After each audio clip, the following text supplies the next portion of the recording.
I'm Luke Summerhays, and I love Chi-Yu.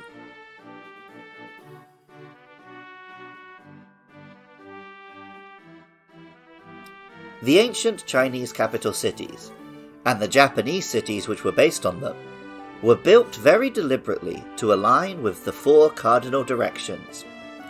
Each of these directions is guarded by a specific guardian, both in China and in Japan, and subsequently those four creatures are represented by specific Pokemon that we'll come to at the end of the 5th generation.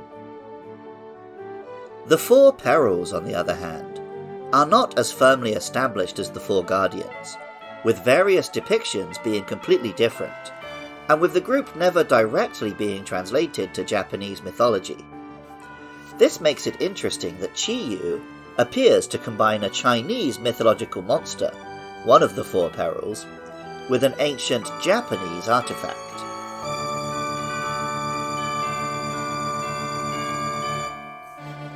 Chi-Yu is the last of the four treasures of ruin.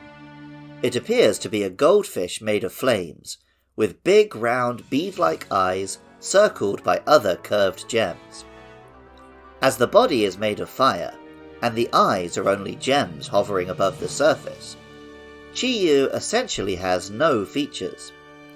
This has led to people comparing it to Hundun, a monster in Chinese mythology which represents the chaos before time, and which is often included in the four perils.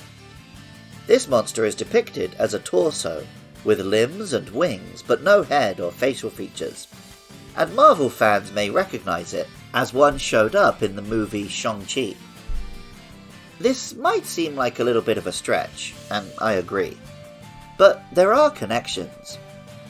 In some usages, the term Hundun was more of a description than a specific creature, referring to the primordial seas common in creation myths, which may account for the fish imagery, and also described as coloured like cinnabar fire, accounting for the typing. Pokemon Scarlet tells us, "It controls flames burning at over 5,400 degrees Fahrenheit. It casually swims through the sea of lava it creates by melting rock and sand." If these heats sound very intense, that makes sense. Chi-Yu has the literal highest special attack ever seen in Pokemon, particularly with an ability that lowers every other Pokemon's special defense. Combine that with the speed to use it, good type coverage, and even boosting moves like Nasty Plot, and you do indeed have a Pokemon that can melt through anything. Now, as we've learned from the other 3 treasures of ruin, this body of flame is just a manifestation, created by the actual entity which possesses the treasure. These curved beads are similar to Magatama, a jewel commonly found at Japanese religious sites since prehistoric times. The practice of carving Magatama from animal bones or precious stones is so old that the original meaning of the shape is lost. Some speculate that they are designed to resemble animal teeth. Others say it is a depiction of a human soul, or even a fetus. The one I wear every day was bought at Ise Grand Shrine, the head shrine of the sun goddess Amaterasu, and the lady who sold it to me explained that 2 Magatama connected creates a yin-yang, the symbol from ancient China that depicts balance. And yes, I bought a green jade one so it looks like the one Phoenix Wright wears. What of it? Pokemon Violet tells us, "The envy accumulated within curved beads that sparked multiple conflicts has clad itself in fire and become a Pokemon."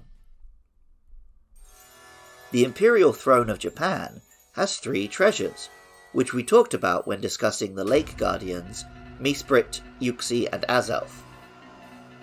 And because they are a symbol of legitimacy, they were fought over, particularly in the Genpei War around 1,000 years ago. The only one which has never been lost and replaced, or, if you believe the official story, recovered, is the jewel, a Magatama. This all seems to fit, though the specific jewels on Chi-Yu's face are very thin, without much of the distinctive bulbous head that makes a Magatama.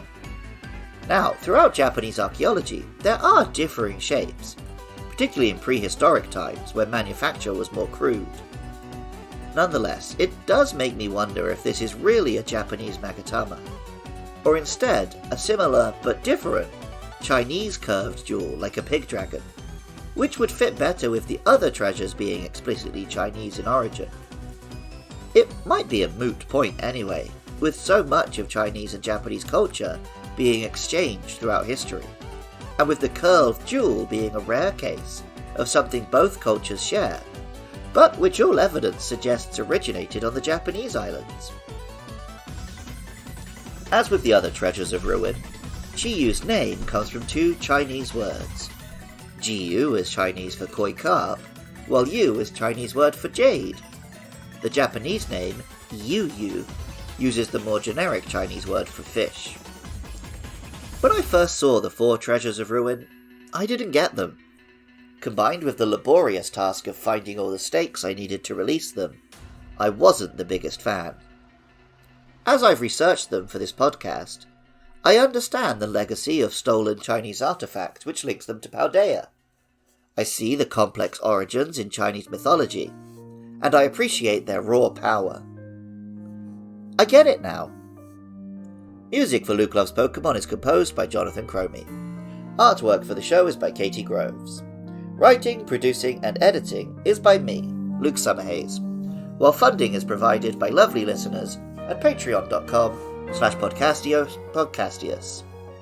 Next up are Roaring Moon and Iron Valiant, so if you have thoughts about those or any other monsters, hit me up with a DM or an email to lukelovespkmn@gmail.com. If you like this podcast, please rate and review wherever you're listening, or tell a friend. If you want to hear more Pokemon chatter from me, come by twitch.tv/lukelovespkmn. Most Saturday nights from 9 PM UK time. Even if you don't feel like doing any of that, thank you so much just for listening. I love Chi-Yu, and remember, I love you too.